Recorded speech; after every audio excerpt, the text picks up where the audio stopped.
Okay, let's just dive right into this. Welcome to today's explainer. We're going to be looking at a silent struggle that, honestly, so many people carry around with them every single day. We're talking about what's often called high-functioning depression. It's this kind of emotional exhaustion that just sneaks up on you without any warning. Literally, it's an invisible exhaustion. So we're going to unpack exactly what this looks like, why it happens, and most importantly, how small steps can actually begin the healing process. Let's get started. I want to ask you a quick question, and I really want you to be honest with yourself here. Have you ever woken up, gone through the motions of your whole daily routine, and seemed perfectly fine on the outside, but inside you just felt completely empty? You know the routine, right? You get up, check your phone, grab breakfast, head to work or class, maybe even laugh and joke around with friends. Technically speaking, you're fine. There's no dramatic story, no glaring reason to be upset. But then night falls, things get quiet, and this massive, unexplainable exhaustion just completely washes over you. You're just tired of everything. If that sounds familiar, you are absolutely in the right place today. Culturally, we have a ton of misconceptions about this kind of thing. I mean, we usually picture depression as constant crying, right? Or someone who is just obviously visibly sad all the time. But the reality? Psychological struggles aren't always that loud. Sometimes depression doesn't show up as profound sadness, it shows up as routine. It's the exact same morning, the same responsibilities, the same screen, the same bed. Slowly, the color just kind of fades out of life.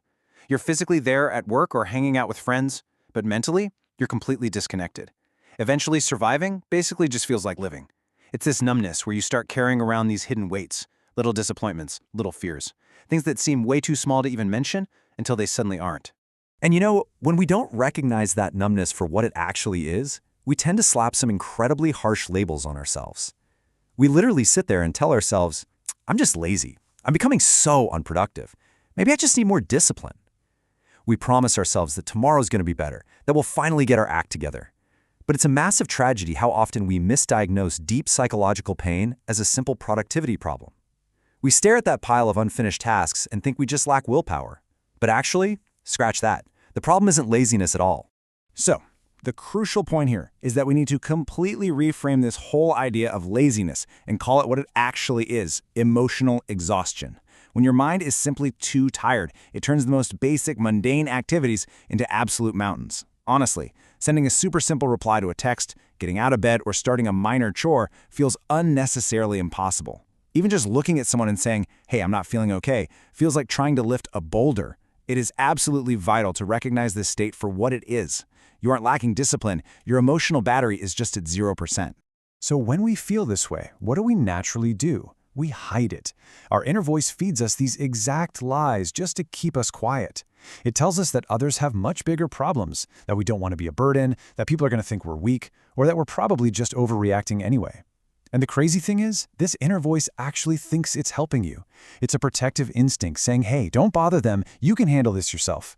But ironically, trying to protect others by staying silent is exactly what traps you in isolation. You suppress your feelings for a day, a week, a month, and suddenly that protective silence turns into a prison. Which brings us to the mask we wear. I mean, you can walk down a busy street, smile at your friends, crush your daily responsibilities, and confidently tell everyone, I'm fine, and people will naturally just assume you're okay. But the most dangerous part isn't even necessarily the sadness itself, it's the fact that nobody around you knows you're struggling. A person's appearance tells you practically nothing about their internal world. Someone can have the brightest smile on their face while their mind is totally drowning in exhaustion. They are walking around every day carrying a heavy, unseen backpack. This is exactly why we can literally never underestimate the importance of just basic kindness in our daily interactions. And this brilliantly illustrates one of the biggest traps we fall into: the illusion of comparison. We look around, especially scrolling on social media, and we see the illusion. Everybody else's highlight reel of happiness and success. Everyone just looks so perfectly happy, successful, productive, and confident, right? Then, we compare that polished, curated image to our own reality, our messy, behind-the-scenes, silent struggle. We make this incredibly dangerous assumption that everyone else is just doing so much better than us. But the truth? You have absolutely no idea what the person standing right in front of you is fighting through. That colleague you think is always so strong might be struggling silently every single night. But you know, that leads to a realization that is, honestly, profoundly comforting. You are not the only one who feels tired. When you're trapped in that pain, it is so easy to believe that you are entirely alone in it. But sometimes the hardest part is looking around and realizing, wow, everyone else looks tired too. Behind their masks, people are silently dealing with grief, with intense loneliness, with a total lack of motivation, or just questioning their whole purpose. Most people are carrying a heavy box you just don't get to see. And honestly, recognizing this shared human experience, that is often the very first spark of healing.